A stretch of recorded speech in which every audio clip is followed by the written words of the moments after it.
está pasando? Claudia Indira dice que no estamos en alerta en violaciones, Sí, que hay menos feminicidios, la veo relajada. ¿Cómo ves sí, tú? no. Yo creo que hay un subregistro, porque hay muchos que se consideran homicidios que no han llegado a clasificarse como feminicidios, pero que tienen todas las características, ¿no? Muertes de mujeres, homicidios de mujeres que realmente deberían de haberse clasificado como feminicidios. Entonces hay una cifra negra que ellos no están tomando en cuenta porque no hay un proceso de denuncia y hubo un proceso en el que se haya clasificado el delito como tal, ¿no? Entonces consideramos que que esto pues hay también que tomarlo en cuenta, pues sabemos que se han hecho esfuerzos, ha habido esfuerzos, pero no creemos que no son suficientes, porque siguen muriendo las mujeres por el hecho de ser mujeres. Y esa es, podríamos decir, la principal razón, la principal causa, aunque el delito, en la tipificación del delito, hay muchas razones, hay muchas formas para clasificar un feminicidio. La principal es que es por el hecho de ser mujeres. Es decir, esto tiene que ver con una estructura machista, patriarcal, donde a los hombres se les ha enseñado que tienen derecho a castigar a las mujeres. Porque ellos son los valiosos y se les ha concedido ese derecho.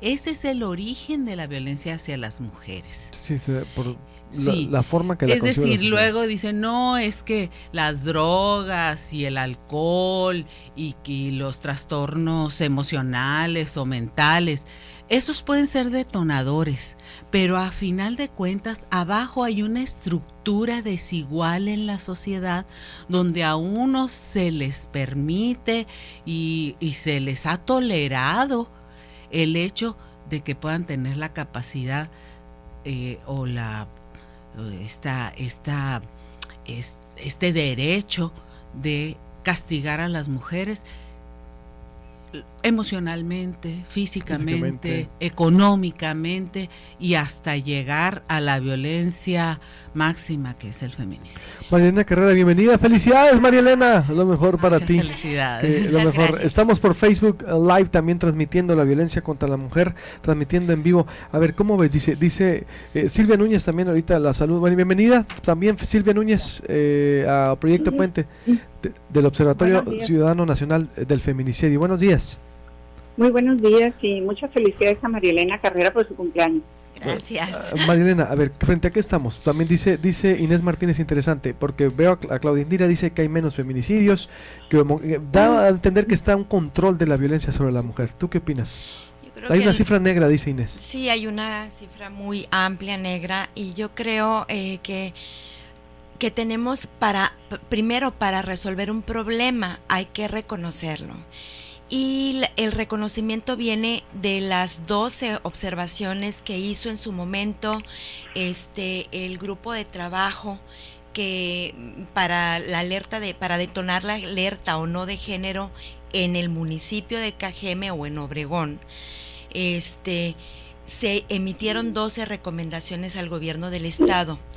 Todo empezó muy bien porque efectivamente en esas mesas siempre estuvo presente el secretario de gobierno, Pompa Corella, junto con el Instituto Sonorense de las Mujeres y todas las instituciones que estaban involucradas y que recibieron observaciones para atender la violencia de género, no solamente para el estado de Sonora, para Cajeme, sino para todo el estado de Sonora. Desafortunadamente le dieron 6 meses más al estado para poder resolver el tema, y yo digo desafortunadamente porque si se hubiera decretado la alerta de género para el municipio de Cajeme, probablemente no estaríamos teniendo que lamentar las violaciones y la muerte. ¿Va a retrasar la autoridad? Entonces, ¿por qué no se aplicó esta alerta de género? ¿Por qué no se aplicó? Porque el grupo de trabajo consideró que se habían cumplido de las 12, 3 bien, 4 más o menos y las otras definitivamente no. Entonces, como que no había elementos para decir, el Estado sí está atendiendo el tema de la violencia hacia las mujeres, pero falta por hacer. Le vamos a dar una ampliación de tiempo para que cumpla con las 12 recomendaciones.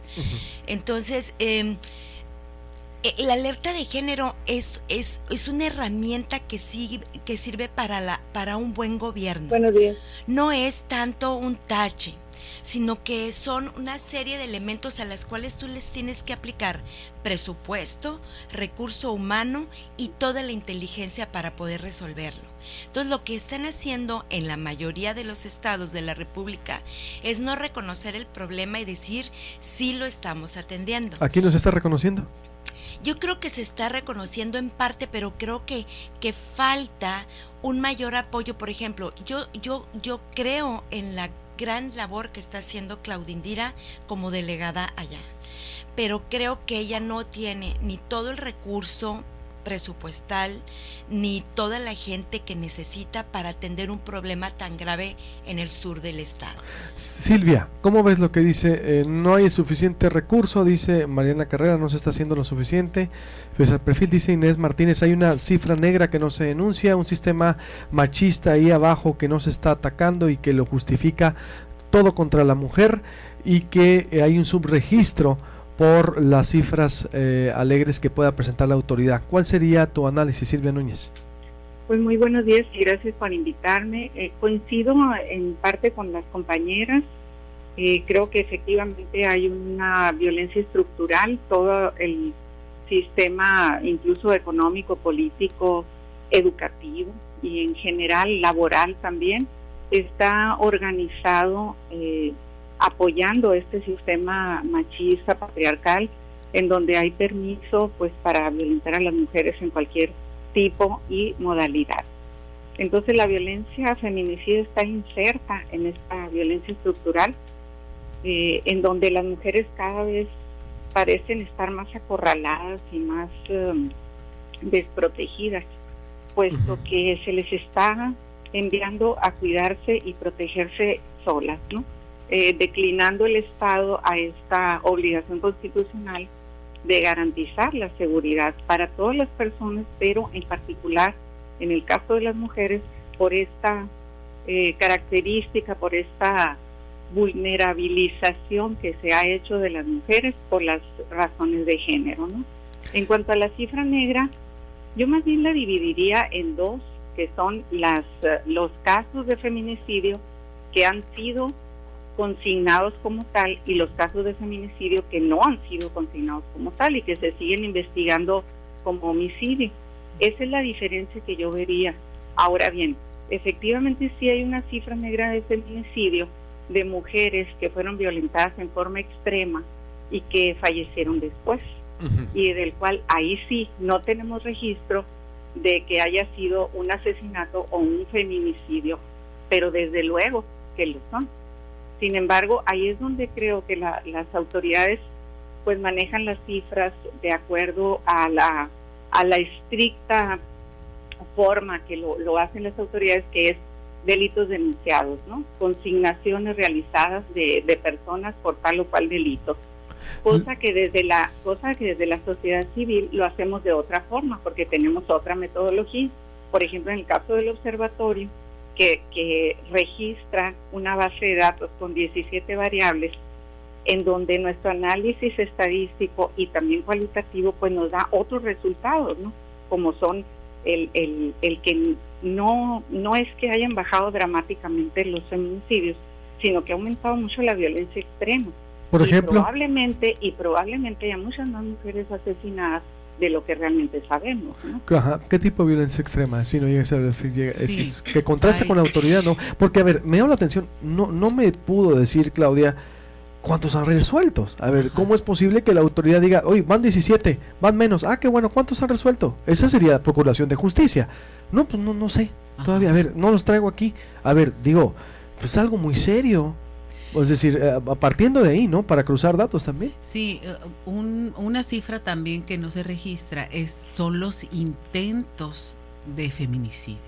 Es decir, violencia extrema como violencia física extrema que llevan a las mujeres a una condición, pues, por golpes e intento de homicidio, asfixia, etcétera, extrema, violación, o sea, la violación a veces son muy violentas también, que no llegan a perder la vida a la víctima, pero es un intento de feminicidio. Entonces, eso tampoco se registra como intento de feminicidio. Y pues esas son las violencias extremas, ¿no? Golpes, empujones y intentos de ahorcamiento, intentos de colgamiento, heridas graves, etcétera, que eso pues hay registros de violencia extrema hacia las mujeres y que no se ve como un intento de feminicidio. Mariana. Efectivamente, yo creo que también hay un tema que no está resuelto, que es el tema de la prevención. Es decir, cuando se habla de los delitos es porque ya sucedieron, pero por eso también se habla de un concepto que son las violencias. Las violencias es que el feminicidio es el último eslabón de una violencia que se va gestando desde la verbal, la emocional, la psicológica, la económica, la patrimonial y ya, o sea, sexual, y como último también te mato. Yo creo que aquí el gobierno debe demostrar una total firmeza y dureza para que las mujeres en Sonora no seamos violentadas. También decir que cruza todos los niveles sociales, no es solamente la gente desprotegida, como estas niñas de Vacum que no tenían ni cómo trasladarse a la escuela. Por ejemplo, el tema de la movilidad segura para las mujeres. Es todo un tema que no está resuelto. Es decir, si tú tienes mujeres movilizándose para ir al tecnológico de un campo, en este caso el número 77, a la escuela, no está suficientemente iluminado, no hay camiones para que las niñas se trasladen, es tan sencillo tomar una política pública para esos traslados, para que la gente los tenga, no es caro. Por eso yo digo que el tema tiene que ver con los presupuestos. Y la Procuraduría ya interviene cuando los delitos son cometidos y son denunciados. Pero ¿qué pasa con todo el tema de prevención que está haciendo la Secretaría de Seguridad Pública del Estado y que está haciendo la Secretaría, la titularidad de la seguridad en el propio municipio? Son cuestiones de decisiones, son cuestiones de presupuesto y sí se pudieron haber evitado. Sí, además yo creo que hay un espacio de oportunidad muy importante para la Secretaría de Educación. También. Porque esta educación por la igualdad entre hombres y mujeres no solamente tiene que venir en el hogar, sino tiene que haber programas muy claros, con seguimiento en la escuela, en la preescolar, en primaria, en secundaria, en preparatoria, a nivel universitario.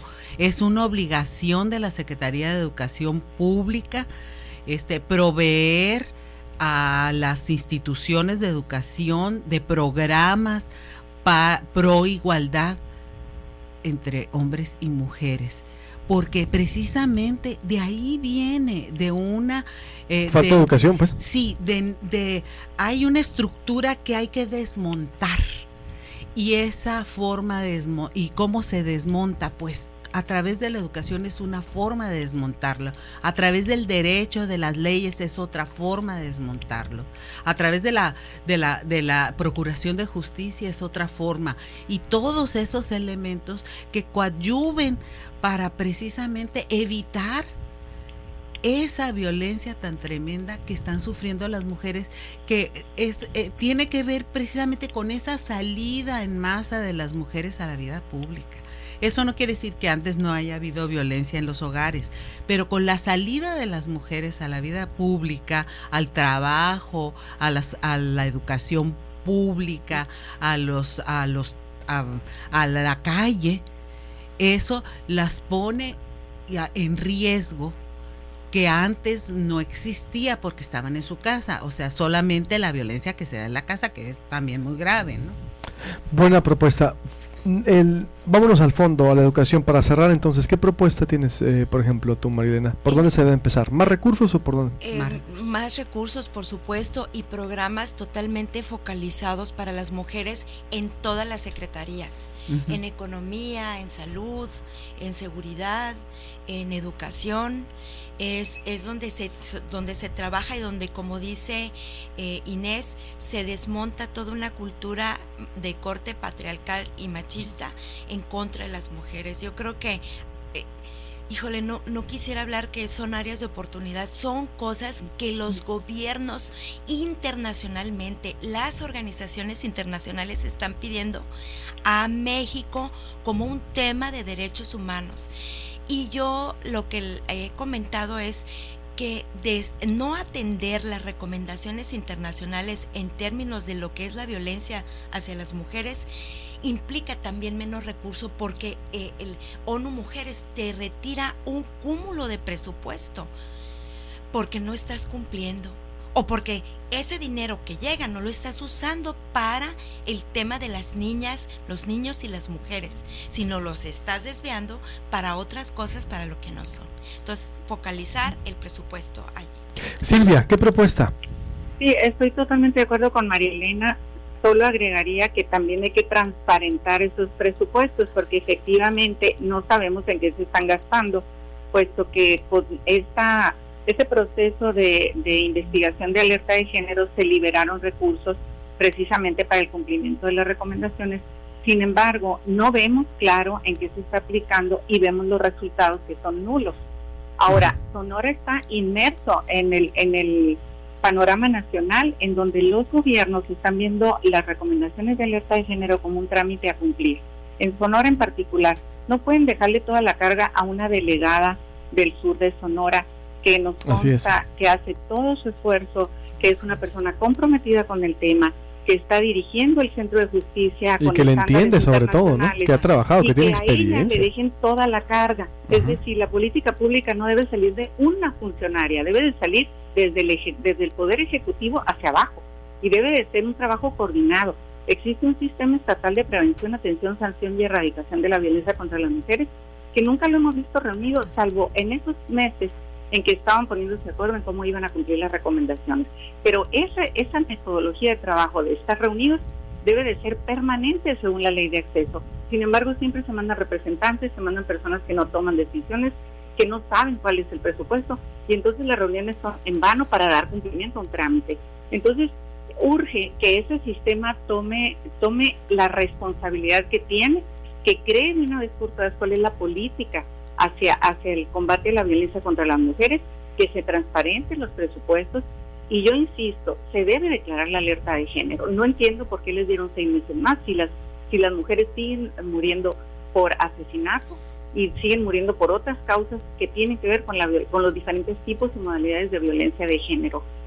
Se debe decretar la alerta con acciones de emergencia para evitar que las mujeres sigan siendo asesinadas. Por favor, ¿qué opinan sobre reformar la ley que aplica solo por lesiones mayores a 15 días, por ejemplo, ¿no? Me dicen, el feminicidio debe castigarse de la misma forma que el masculinicidio, ya que valen lo mismo los dos géneros. Si no es así, entonces, ¿por qué tanta discusión con lo de la igualdad de género? Es no entender que el feminicidio, las mujeres son asesinadas por ser mujeres. Es decir, muchas mujeres están en su casa, son amas de casa, y por el hecho de que el esposo está enojado con ellas, las mata, pues. Es porque ellos se sienten con el derecho de matarlas, ¿no? Ese es el motivo principal, ¿no? andas con minifalda en la calle a las 12 de la noche. Entonces, ¿qué? Las mujeres cómo no deben de andar en la calle con minifalda a las 12 de la noche. Entonces, yo te puedo violar, pues. O sea, tengo derecho a violarte. Sí, por provocar. Es por el hecho de ser mujeres, pues. Entonces, es muy distinto que el asesinato a los hombres. Totalmente. Muchas gracias a las tres. Les agradezco mucho. Inés Martínez, gracias. Muchas gracias. Silvia Núñez, gracias. Gracias a ustedes. Buenos días. Marilena sigue festejando, gracias por estar aquí. Gracias, Marilena Carrera, su amable. cumpleaños. Voy a hacer un corte, ya llegó el niño anticorrupción. ¿Qué propuesta pone? Sí, un niño que ganó el concurso de la Fiscalía Anticorrupción y el Instituto Sonorense de Cultura. Seguimos en Facebook Live, también Adriana ahí para seguir con el niño anticorrupción. Un niño de 9 años, 10 años, hablando de combatir la corrupción.